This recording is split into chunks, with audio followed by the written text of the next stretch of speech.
আসসালামু আলাইকুম। আশা করি সবাই খুব ভালো আছেন। তো ভিডিওটা দেখে বুঝেই ফেলেছেন যে আমি আজকে সাবুদানা দিয়ে পাঁপড় বানিয়ে দেখাবো। তো এই রেসিপিটা আপনাদের সাথে শেয়ার করলাম। আমি ফার্স্ট টাইম বানিয়েছি। আর পাঁপড়গুলো দেখতে এত সুন্দর ছিল যে বলার বাহিরে, গ্লাসের মতো চকচক করতেছিল। তো চলুন আমি কি উপকরণ দিয়ে বানিয়েছি, তো চলুন শুরু করা যাক।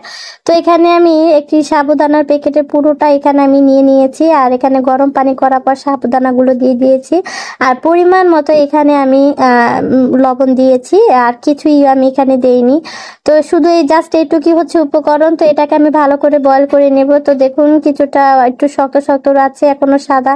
যখন একদম সবকিছু পানির মতো হয়ে যাবে তখন আমি এটাকে নামিয়ে নিব। আর ঘনত্বটা ঠিক এরকম হবে। তো এখন আমি চামচটাকে চেঞ্জ করে নিয়েছি।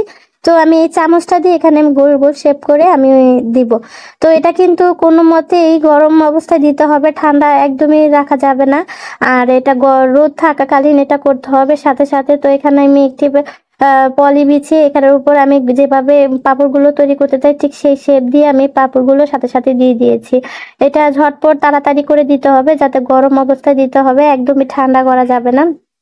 তো দেখুন আমি সকালে দিয়েছিলাম, সন্ধ্যার বিকেলের দিকে আমি এটা নিয়ে এসেছি। আর পাঁপড়গুলো ঠিক এরকম হয়েছে, আমি এগুলো উঠিয়ে নিয়েছিলাম। তো এটা হচ্ছে ফার্স্ট দিন। তো সেকেন্ড দিনও আমি এভাবে করে রোদ দিয়েছি। যত রোদ দিবেন আর সাবুদানার গ্লেজটা কিন্তু তত বাড়তে থাকে। তো দেখতেই পাচ্ছেন একদম এই পাশ থেকে ও পাশে আমার হাত দেখা যাচ্ছে। আর এটা দেখতে আর ভিডিও থেকে এভাবে বাস্তবে আরো সুন্দর লাগছিল, সেটা বোঝানোর মতো না, খুবই সুন্দর দেখা যাচ্ছিল।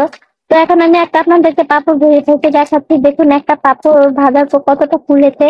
আর এটা এত খেতেও খুব মজা ছিল। আর সত্যি কথা বলতে কি, এটা ভাজার সময় আমার অবস্থা খুবই খারাপ হয়ে গেছে।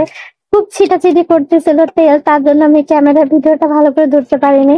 তো আমি আরেকটা পাঁপড় আপনাদেরকে ভেজে দেখাচ্ছি। আর পাঁপড়টা কিন্তু একটু বড় কড়াইয়ের ভিতর ভাজতে হবে, কারণ এটা হচ্ছে আস্তে আস্তে ফুলে উঠে। আর এটা যদি এটাই যে আপনাদের দেখিয়ে দিলাম, দেখতেই পাচ্ছেন কত সুন্দর দেখা যাচ্ছে সাবুদানাগুলো। আর সাবুদানার দানাগুলো কিন্তু খুব সুন্দর ফুটে উঠেছে। আর আমার এটা খেতে কিন্তু খুব মজা ছিল। আপনারা চাইলে এখানে চিনি দিয়েও খেতে পারেন, আর এভাবেও খেতে পারেন। এটা এভাবে শুধু খেতেই খুবই স্বাদ ছিল।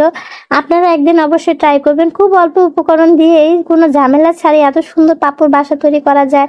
হঠাৎ কোনো মেহমান আসলে কিন্তু আপনার এই রেসিপিটা আপনারা গরম তেলে ভেজে দিতে পারেন। খুবই মজার একটা খাবার। তো আমার ভিডিওটা কেমন লেগেছে অবশ্যই লাইক শেয়ার কমেন্ট করে জানিয়ে দিবেন। আর অবশ্যই কিন্তু পেজে কমেন্ট করবেন যে আমার ভিডিওটা কেমন হয়েছে।